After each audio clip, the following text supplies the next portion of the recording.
And just like that, basketball season is here. St. Mary's exhibition basketball this weekend. So let's hear from our resident player.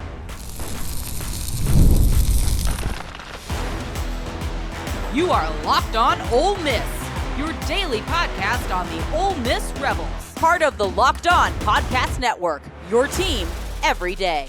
Welcome to the Locked On Ole Miss podcast. I'm your host, Steven Willis, a 10-year veteran member of the national media and a former Ole Miss staff member. We're going to bring in Tim Thomas in just a second to talk a little bit about Chris Beard's third season at Ole Miss. But first, thank you for making Ole Miss your first listen every day. And please give us a like, subscribe, and comment.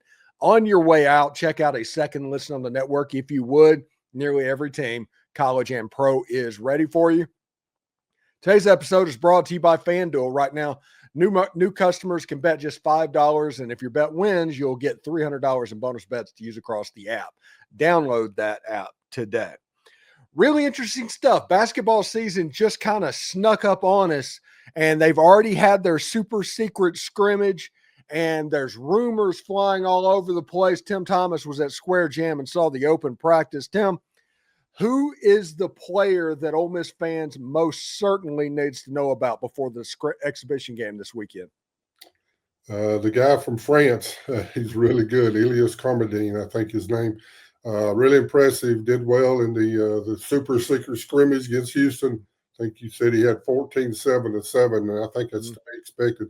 And also a guy that a lot of people weren't expecting, Travis Perry, came in, hit several threes, so I think he's going to be someone to be reckoned with too. Yeah, and it appears Ole Miss, from what I hear, the rumor is in that super secret scrimmage, they rebound it pretty well. And anytime Ilias, who was playing point guard in that game, got 7 rebounds, that kind of means something against those Houston teams because it's hard to out rebound Houston. Yeah, sounds like they shot a lot of threes, and a lot of those shots were far out. And that's something that Padula had to do last year, and then Juju and several other guys. But he's the real deal. He's going to be the cog for this team, the Batman you called him. He's the guy that's going to make his team go. Several other guys are very athletic this year, very, very athletic, better at rebounding.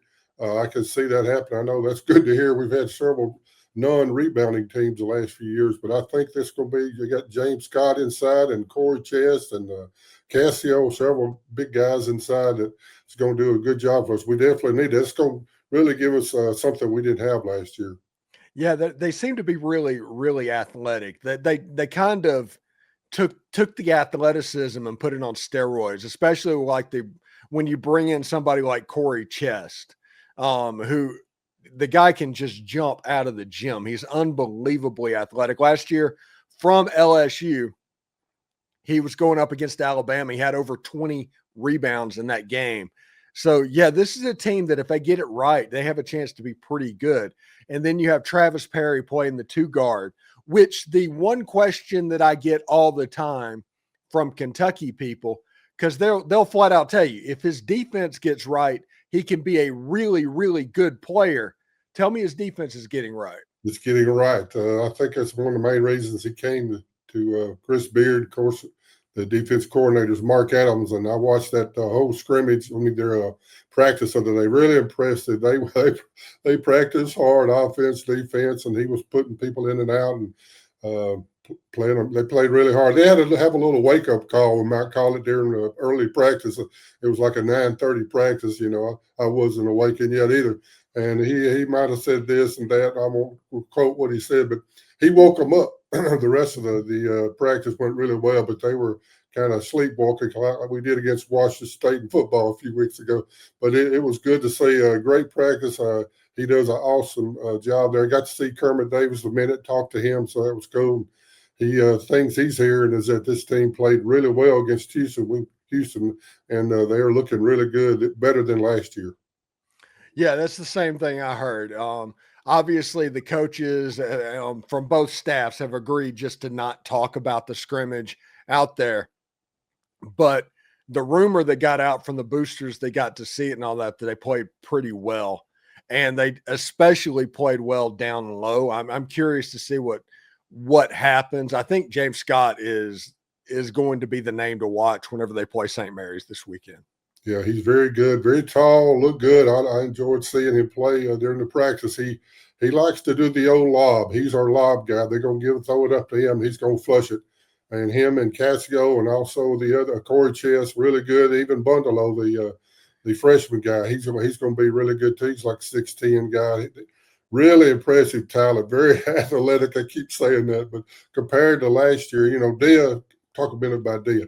Wow, he looked good. He had probably lost 10, 15 pounds. He was sleek and he looked good. Last year, I think I mentioned a time or two, he lost his wind because they had to take him out a time or two, and he'd have to take back out. And we don't need it. And this year, he's looking right. He's looking NBA. He looks good, sleek, and I think he's going to be great. And AJ Storr, I think he's going to be back to the way he was when he played at Wisconsin. He looked really good too.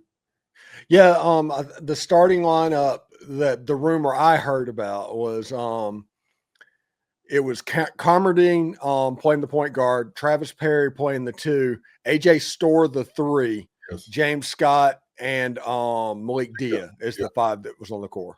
That's they had 8 of them playing against 8 during this practice, and there was a couple surprises on the 8. The other 3, they had this kid. He's a walk-on, Max Smith. You may know about him or heard about him.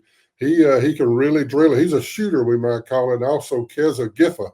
He had some, but a lot. I don't think he missed a shot that I remember seeing him. Keza Giffa came over from High Point, and he also takes it to the hole real strong and gets fouled. So that's a couple of guys. I'm not sure, how Max Smith ended up working out, but I know Keza Giffa, he could play. He practiced with the top. Usually they have the top 8 in the blue, and the other 8, is in the white. So that's how they had it set up, and the top 8 was those guys we talked about.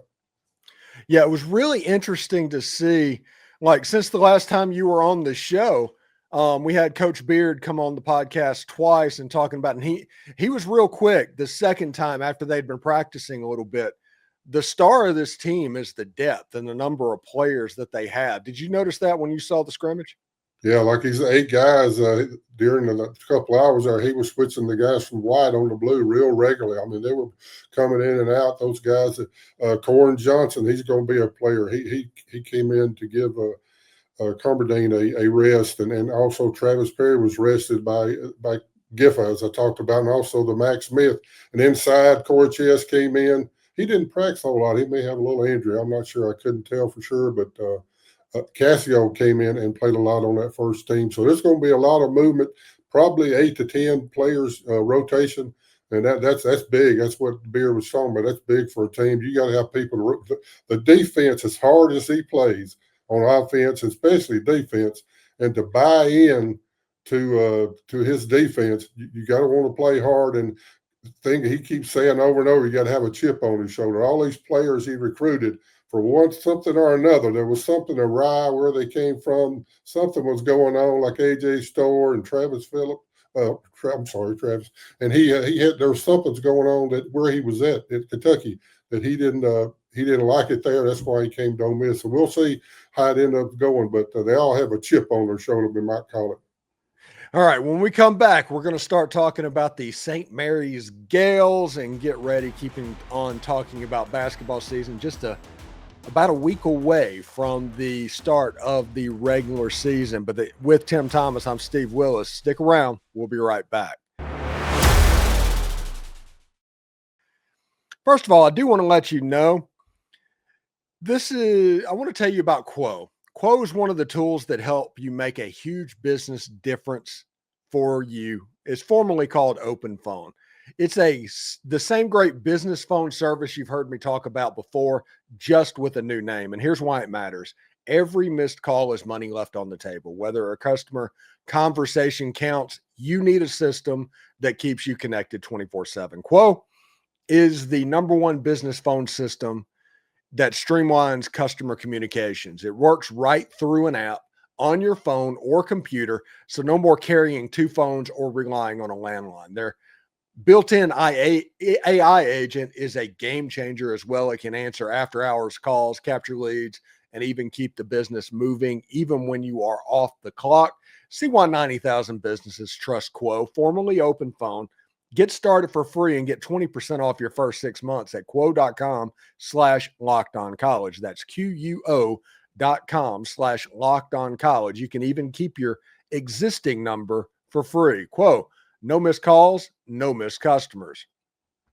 And the NFL season is here, and FanDuel has an offer you do not want to miss. Right now, new customers can bet just $5 and get $300 in bonus bets if you win. That's right. Pick a bet, put down $5, and if it hits, you'll unlock $300 in bonus bets to use across the app. I love how FanDuel gives me so many different ways to play. I built parlays, tried player props, even followed the live lines during games. So what are you waiting for? Visit FanDuel.com to download the FanDuel app today and get started. Video, subscribe to the podcast on whichever audio podcatcher you're listening to and give it a 5-star review. It costs nothing, but helps keep all of this free. If you want more, join the Insiders program in the subtext link down below. No trolls, a 14-day free trial, and the easiest way ever to cancel. So give it a try. And don't forget to check out a second listen on the network. Nearly every team, college and pro, is ready for you. All right, so the St. Mary's Gales are coming in this weekend. Ole Miss has about a week away from opening up against Southeastern Louisiana. This basketball season has just kind of rushed up on you. You have Auburn going through some turmoil. Florida's going to be good, even though they do not have that guard that was so good anymore. How should Ole Miss fans feel about the basketball team going into this season? Beard mentioned it several times during a couple of interviews, even the one with you. I've watched all of them, all the guys, Andy Katz and Ross Steen, all those guys. And he said, why not us? You know, Michael Jackson had a song, what about us? Why not us? So he's thinking 3 weekends, 2 games a weekend, and make it to the Final Four. And the guys, when he talked to some interviews with some of the guys, they kept saying Final Four. So they're feeling it. They're wanting it. People I've talked to, so there's a chance. You know, you can always get beat in the first round by somebody or second round real quick. But I think that's where they're headed. And, you know, Joe Lenardi has them ranked like the 9th seed in the bracketology. I think Andy Katz has them like 26. So that's not bad. Ross Steen has us like 34, and he's kind of hanging. They're kind of waiting to see if that super secret scrimmage was a fluke or not. But Ken Palm, he does more on stats and numbers, he has us at 24. So I thought that was really interesting. And guess who was number 1? Houston. So at his Ken Palm ratings, he had us 24 and Houston number 1. And looks like we played with them. The score says 70-56, what we heard, but you know, we don't know how they play their guards or big guys. We don't know for sure. And I got to mention Eduardo Klefke. I left his name out a while ago on some of the guys that's really going to help us out. Yeah, Coach Beard was really high on Klefke and what he brought to the Ole Miss team. I even asked the question in one of the interviews, he struggled offensively. How do you deal with the players' confidence whenever that's going down? Because all the other stuff is there, and Beard was really clear about how high he was on Eduardo Klefke, so that was pretty cool. He's a great defensive guy. He loves to come in there and big energy and keeps everybody fired up. And this St. Mary's team, it don't count at all. This coming Sunday, 11:30 at Pavilion. I wish this being live stream. It's not being live stream. But their coach is Randy Bennett. They won 29 last year. They were in the NCAA tournament. So they're good. They beat Vanderbilt in the first round, got beat by Bama in the second round. So they're real. So this is a good opponent to see how good we are and how we play, and then we'll go from there. All right, when we come back from this, we'll talk to Tim about the start of the basketball season as a whole. Players to watch, players that stood out in his practice viewing. We'll even talk super secret scrimmage a little bit as well, so stick around for that. I do want to let you know that Mazda crafts cars for those who do more than simply move. You can feel all of the Japanese craftsmanship in every detail, from the metallic accents to the available Napa leather upholstery. You can make everyday drives feel like anything but, from smooth handling to intuitive controls. With all-wheel drive standard in every crossover SUV, you can drive with confidence throughout almost any season. Like our players, we sweat every detail, because when you make every move count, impossible becomes irrelevant. Mazda, move and be move.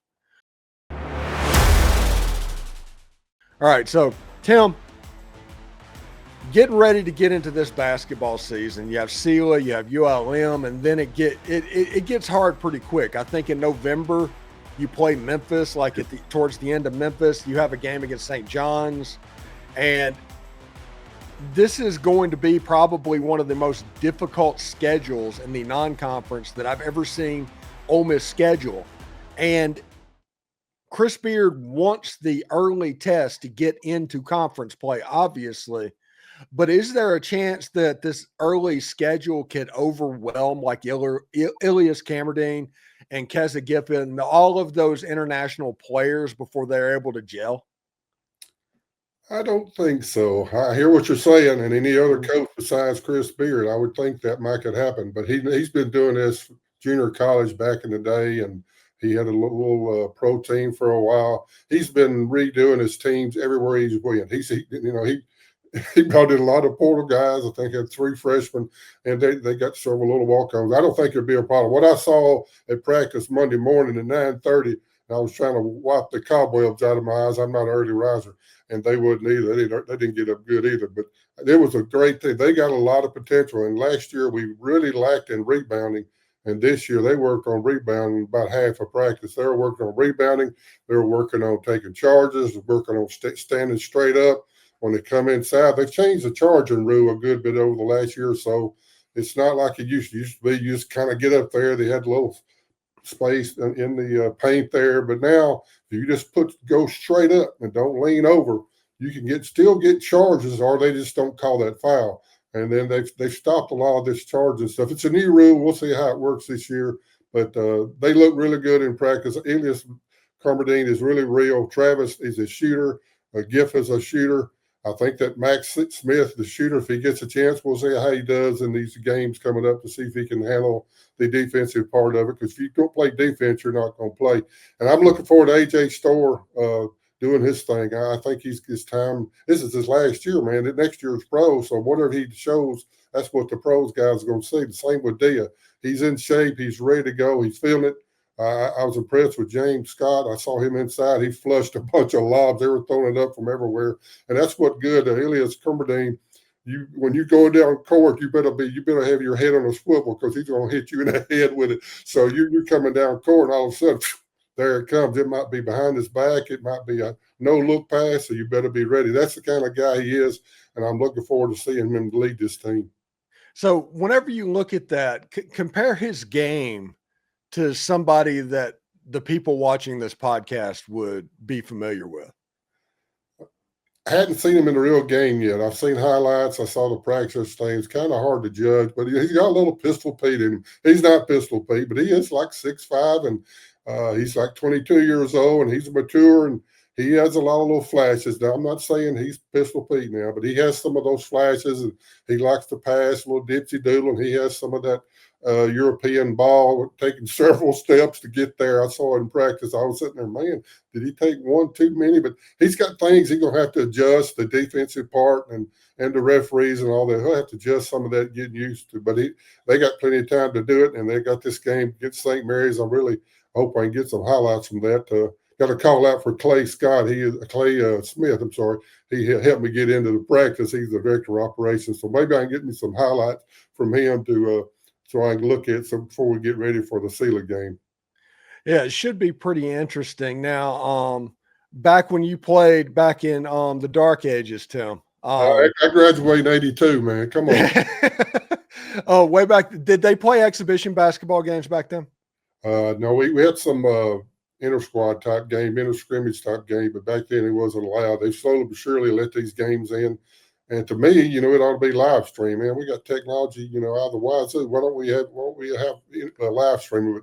Evidently, no one picked it up. I'm not sure what the story is. That's not my thing. But we didn't have them back then. We had live TV, man. We didn't have the 3-point shot, and we didn't have the 30-second because sometimes we get a lead.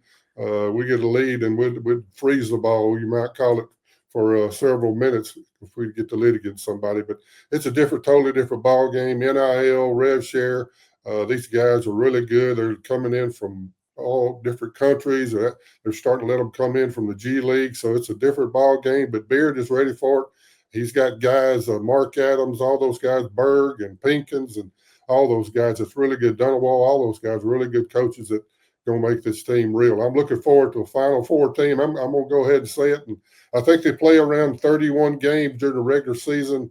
That tournament out there in the Palm Springs, that'll be against Iowa. Then they'll play the winner of, I think it's Grand Canyon, or I'm not sure who the other guy is, but one of those teams. So it'll be another game, so we don't have it on our schedule. But I'm predicting around 20 wins. I'm going to be nice to say 20-11.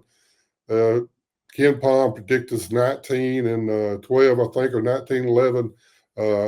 I see us around 9-9, and it's hard. With 9 home games, 9 away games. So I'm going to say maybe, might lose one of these games. NC State, we play them, and we might lose them, might lose Iowa. It's hard to win some of these away games. St. John's up there at Madison Square Garden. So I'm going to go around 20-11, somewhere in that area. If we win a couple more games in the SEC tournament, also it'll be a lot more than that. I'm just talking about regular season. But I see a good season coming. I see we're going to lose a few, but what I saw at the scrimmage the other day to practice, I'm really fired up about this team. All right, and everybody watching this video after every game during the regular season, starting with Sela, we are going to have a post-game reaction show to where we talk about this Ole Miss basketball team and what we just saw. We will do all of that, and we're going to have Tim starting to come on midweek every single week, and so we should get ready. Anyway, Tim, what do you got planned for this weekend? I'm just going to enjoy that football game. You've promised us to beat Oklahoma, correct? So I'm looking forward to all that. Over. Just a guarantee. Just a guarantee. I hope so. It's a away game. It's going to be tough. All away games are tough at any sport, but I'm looking forward to that. And of course, this game Sunday against St. Mary's. I think we'll do well. I think we'll beat them, but it could be a tight game. It's something that we need before we get ready for the regular season. All right, Tim Thomas, former player, joining the show. Thank you so much for stopping by. And thanks to everybody for making the Locked On Ole Miss podcast your go-to source for Ole Miss sports. We pride ourselves on offering the most comprehensive perspectives, which is why we're the front door of Ole Miss. If you don't believe me, Google Ole Miss podcast and see how much we pop up. Don't forget to subscribe, like, and comment. It helps the show, and it's completely free. Your support means the world to us. In another big moment for Locked On, college football fans, Locked On and Fire TV are presenting College Football Kickoff, your ultimate college football weekly preview. Drake Toll of Locked On Big 12 leads the conversation.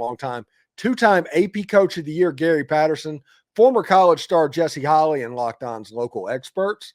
A college football preview that only Locked On can do. Catch College Football Kickoff every Thursday throughout the season, only on Fire TV. Hotty toddy, and remember, analytics is just the old English word that means bad football. We'll see you later.